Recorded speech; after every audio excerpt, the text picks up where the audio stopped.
Hello guys, my name is Rachna Navani. Welcome to biochem tutorial. आज के lecture में हम बायोलॉजी का नया chapter human microbes in human welfare इसके ऊपर डिस्कस करेंगे। ये आपके लिए बहुत ही इंपॉर्टेंट, बहुत ही इंटरेस्टिंग चैप्टर है। ये आपके पास इस चैप्टर से रिलेटेड क्वेश्चन आपके पास हर जगह देखने के लिए आपके पास मिलेंगे। इससे कम से कम 3 या 4 नंबर के MCQs आपके पास आते हैं। आपके पास नीट एग्जामिनेशन में, उसके साथ साथ board examination point of view भी ये चैप्टर आपके पास बहुत इंपॉर्टेंट है। चलिए हम चैप्टर के ऊपर डिस्कस करते हैं। सबसे पहले जानेंगे हम माइक्रोब्स क्या होते हैं।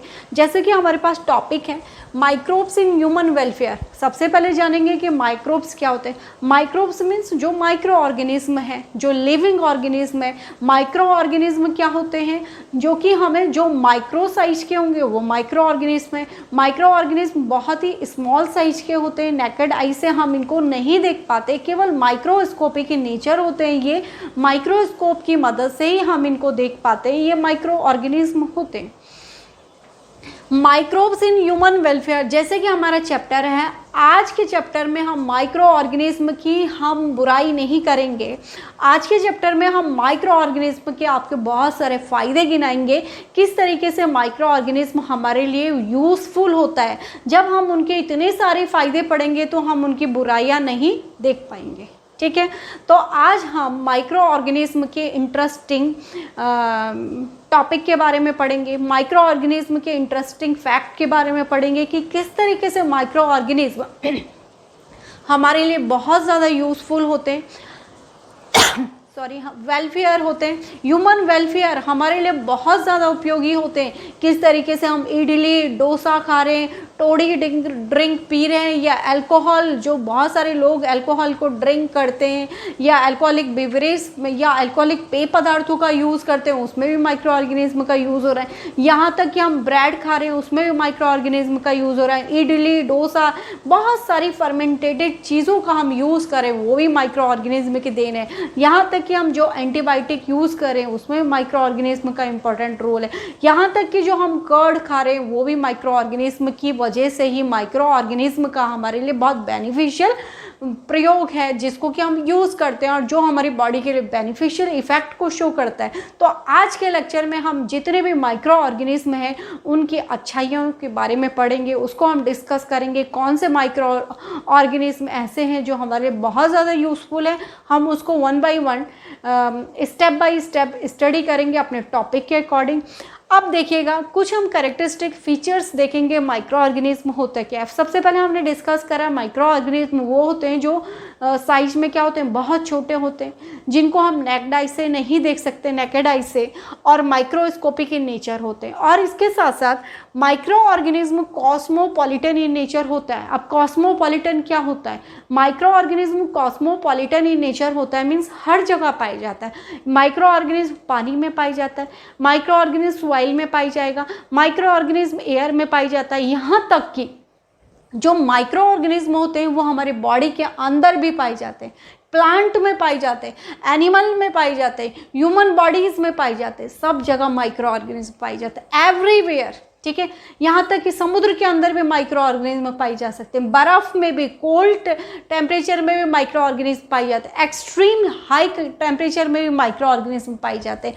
तो टेम्परेचर मीन्स कोई भी टेम्परेचर हो तो हर टेम्परेचर में माइक्रो ऑर्गेनिज्म आसानी से पाए जा सकते हैं। नेक्स्ट है कल्चर मीडियम।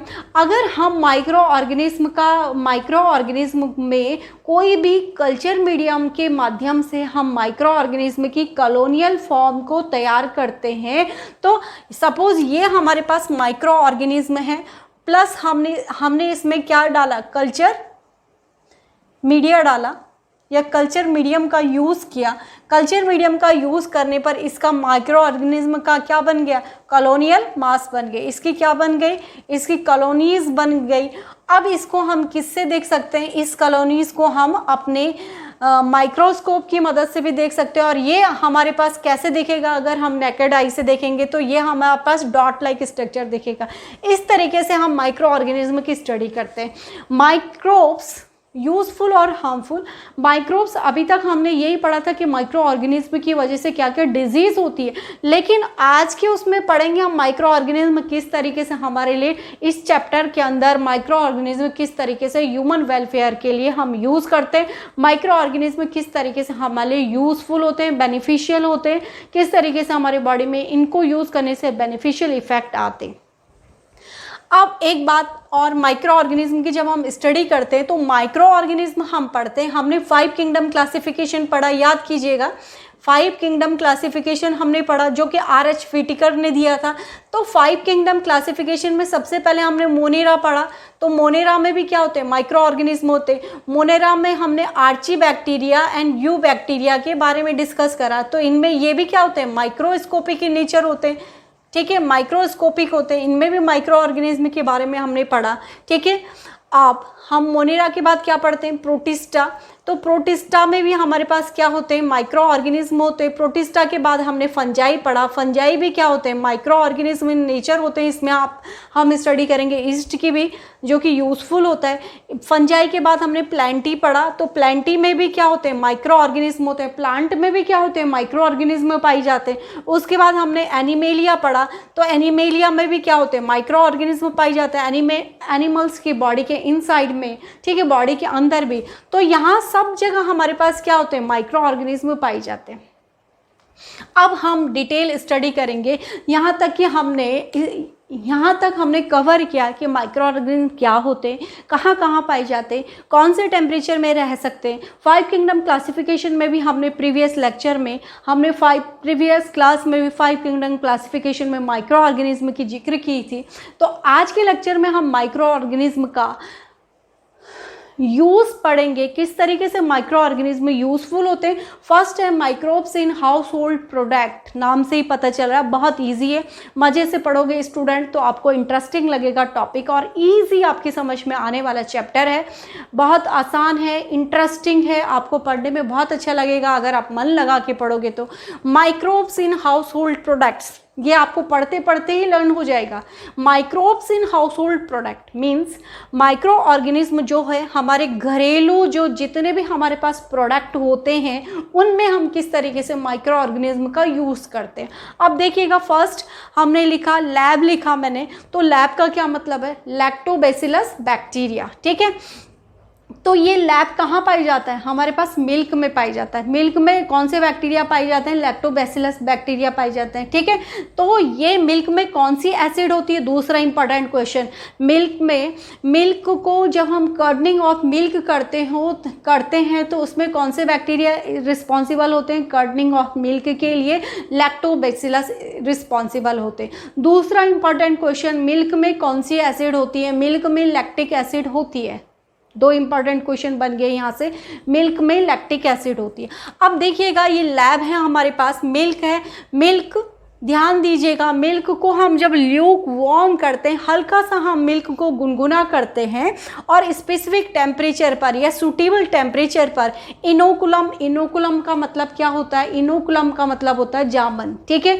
जो कि आप किसी भी कंटेनर में जब हम दही को जमाते हैं तो उसमें स्पेसिफिक क्वांटिटी में, जितना हमने जमाना है उसकी स्पेसिफिक क्वांटिटी में एक जामन डालते हैं चम्मच भर के। हमारे पास कंटेनर में कितना कर्ड हमने बना रहे हैं मिल्क से, उसकी स्पेसिफिक अमाउंट के अकॉर्डिंग ही हम इनोकुलम का यूज़ करते हैं। तो मिल्क में थोड़ा सा इनोकुलम डालते हैं, सूटेबल टेम्परेचर उसे प्रोवाइड करते हैं, तो मिल्क क्या हो जाती है, कर्ड में कन्वर्ट हो जाती है। तो इसको हम साइंस में क्या कहेंगे, इसमें केमिकल रिएक्शन हुई, उसके बाद इसमें क्या हुआ, मिल्क कर्ड में कन्वर्ट हो गया, ठीक है। तो मिल्क क्या हो गया, कोगुलेट हो गया, केमिकल रिएक्शन हुई तो कोगुलेट हो गया, इसकी प्रॉपर्टी चेंज हो गई। अब मिल्क में कौन सी एसिड थी, लैक्टिक एसिड चेंज हो गई, कर्ड में कन्वर्ट हो गया, ठीक है। किसकी वजह से, कुछ लैक्टोबैसिलस बैक्टीरिया की वजह से ये इसमें कन्वर्ट हो गया मिल्क का। अब कोगुलेशन हो गया, कोगुलेशन मीन्स दही का जमना हो गया यहाँ पर, तो कर्ड में कन्वर्ट हो गया, जिसको हम कर्डनिंग ऑफ मिल्क कहते हैं। किसकी वजह से, लैक्टोबैसिलस की वजह से। मिल्क में कौन सी एसिड होती है, लैक्टिक एसिड होती है। स्पेसिफिक टेम्परेचर की प्रेजेंस में ही ये कर्डनिंग ऑफ मिल्क होता है, इसके लिए रिक्वायरमेंट क्या होती है, इनोकुलम की होती है, ठीक है। तो ये कोगुलेशन ऑफ मिल्क हो गया जो कि कर्ड में कन्वर्ट हो गया। अब जो ये दही होता है, हम कहते हैं किसी को मिल्क से एलर्जी होती है, वॉमिटिंग आ जाती है, वो मिल्क को डाइजेस्ट नहीं कर पाते, लेकिन उनके लिए दही एक बहुत ही अच्छा माध्यम होता है, ठीक है, न्यूट्रिशन वैल्यू को रखे हुए होता है। मिल्क से ज़्यादा पोषण हम कहेंगे कि दही में होता है, ठीक है। क्यों होता है? क्योंकि इसमें इसके साथ साथ विटामिन और प्रोटीन की प्रचुर मात्रा होती है, इसमें न्यूट्रिशनल वैल्यू ज़्यादा होती है। जब हमारे पास मिल्क कर्ड में कन्वर्ट हो जाता है तो उसमें इंक्रीज हो जाती है विटामिन B12। ये इंपॉर्टेंट है, थर्ड इंपॉर्टेंट क्वेश्चन यहाँ से बन सकता है। मिल्क में क्या इंक्रीज हो जाता है? मिल्क में विटामिन B12 इंक्रीज हो जाती है, और उसके साथ साथ मिल्क में जब कर्डिंग हो जाती है तो कर्ड में क्या न्यूट्रिशन वैल्यू भी उसकी ज़्यादा क्वांटिटी में इंक्रीज हो जाती है, इसलिए कर्ड ज़्यादा बेनिफिशियल इफेक्ट को शो करता है। नेक्स्ट पढ़ेंगे हम microbes in household product, curd का हम यूज़ करते हैं। दूसरा है डो, ठीक है। तो डो हम बनाते हैं, इडली का बनाते हैं, डोसा का बनाते हैं। आपने देखा कि हम जनरली हम अपने घर में इडली डोसा बना रहे हैं तो हम इनो का मोस्टली यूज़ करते हैं। जैसे हम इनो डालते हैं तो वो फर्मेंट हो जाता है, उसमें छेद हो जाते हैं, तो it means carbon dioxide gas क्या हो जाती है, रिलीज होती है। और ढोकला बनाते हैं हम अपने घरों में, स्पंजी होता है, उसमें केक बनाते हैं, उसमें छेद हो जाते हैं, स्पंजी हो जाता है, आराम से प्रेस कर सकते हैं, स्पंजी बन जाता है। तो ये प्रोसेस किसकी वजह से होती है? कुछ इसमें ईस्ट का हम यूज़ करते हैं जिसकी वजह से ये सारी प्रोसेस होती है। और कार्बन डाइऑक्साइड गैस जब उनसे रिलीज होती है, कार्बन डाइऑक्साइड रिलीज होती है तो एयर पॉकेट्स बनते हैं जिसकी वजह से वो स्पंजी बन जाता है। तो production of carbon dioxide gas, जैसे हमने इनो डाला तो कार्बन डाइऑक्साइड रिलीज होती है, क्योंकि बाइकार्बोनेट्स होते हैं, ठीक है। इनो में भी क्या होता है? बाइकार्बोनेट्स होते हैं। बाइकार्बोनेट्स का जब केमिकल रिएक्शन होगी तो कार्बन डाइऑक्साइड रिलीज होगी, तो वो फर्मेंट हुआ, ठीक है, रिलीज होगी तो उसमें एयर पॉकेट्स बनेंगे, बबल्स बनेंगे। नेक्स्ट है आपके पास बेकर्स ईस्ट। कुछ ईस्ट का यूज़ हम बेकरी इंडस्ट्री में यूज़ करते हैं तो उसको हम बेकर्स ईस्ट कहेंगे, ठीक है। बेकर्स ईस्ट मीन्स जिसको बेकरी वाले यूज़ करते हैं। आप बेकरी के बिस्किट्स खाते हैं, आप बंस खाते हो, आप ब्रेड खाते हो, उसमें होल्स, छोटे छोटे होल्स बने होते हैं, वहाँ पर भी हम ईस्ट का यूज़ करते हैं फर्मेंटेशन के लिए, उसको फर्मेंट करने के लिए, इसीलिए उसमें होल्स बने हुए होते हैं। तो ये कौन सा ईस्ट है जिसका यूज़ हम बेकर्स ईस्ट कहते हैं या बेकरी में करते हैं या बेकरी इंडस्ट्री में करते हैं? वो ईस्ट है हमारे पास सैक्रोमाइसीस सेरिवेसी। ये इंपॉर्टेंट है, ये आपको लर्न करना है, फोर्थ इंपॉर्टेंट क्वेश्चन, ठीक है। बेकर्स ईस्ट क्या होता है? सैक्रोमाइसीस सेरिवेसी, ये हमारे पास बेकर्स ईस्ट होता है। इस ईस्ट का यूज़ आप बेकरी इंडस्ट्रीज में करते हैं। बेकरी इंडस्ट्रीज में आप केक बनाने के लिए, बंस बनाने के लिए, ब्रेड बनाने के लिए करते हो। नेक्स्ट है टोडी, ये भी इंपॉर्टेंट है।